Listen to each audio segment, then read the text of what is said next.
Salut à tous, c'est William. On se retrouve pour une nouvelle théorie One Piece. Donc, aujourd'hui, je vais vous parler de Shanks le Roux, qui est l'un des 4 Yonko. Déjà, Shanks le Roux est le premier personnage qu'on rencontre, donc c'est pas n'importe qui. Deuxièmement, il faisait partie de l'équipage à Roger. Et puis, c'est un peu le père à Luffy. Enfin, voilà, le père adoptif à Luffy. Donc voilà. Maintenant que je vous ai résumé un peu tout sur Shanks le Roux, je vais vous passer la théorie. Donc je vous dis mon avis. Pour moi, Shanks, c'est un D. Parce que dès le début, c'est un personnage important. Ensuite, on apprend qu'il devient un Yonko. Et ensuite, on apprend qu'il a fait partie de l'équipage à Roger. C'est pas n'importe qui. Enfin...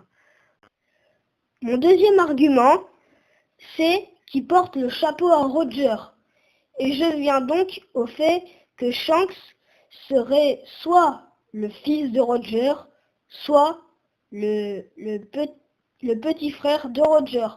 Car sinon, le chapeau de paille serait revenu à Ace ou Rayleigh.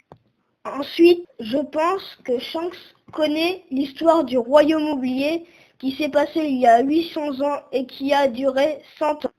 Après, je pense et je suis presque sûr que Shanks sait où se trouve le One Piece qui existe réellement, car Roger l'a dit à Barbe Blanche.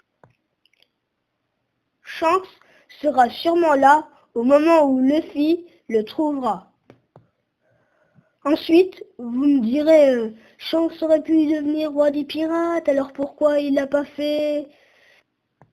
Donc moi, je pense qu'au moment où il a croisé Luffy, il était sur le chemin pour y aller, mais il a rencontré Luffy et en voyant la volonté de Luffy pour devenir roi des pirates, ça lui a rappelé Roger et puis il s'est sûrement dit, place aux jeunes, quoi, voilà.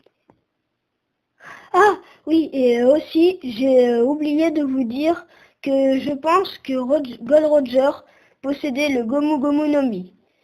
Et c'est pour ça que Shanks le gardait si précieusement, et ça renforce tout, car tout passe de Roger à Shanks, puis à Luffy. Je vous explique. Le chapeau, la volonté, puis le fruit du... Et ils ont plein d'autres caractéristiques en commun. L'inconscience, l'appétit et le fait d'être très joyeux tout le temps. Donc voilà, c'est fini pour cette théorie. N'hésitez pas à me dire ce que vous en pensez dans les commentaires.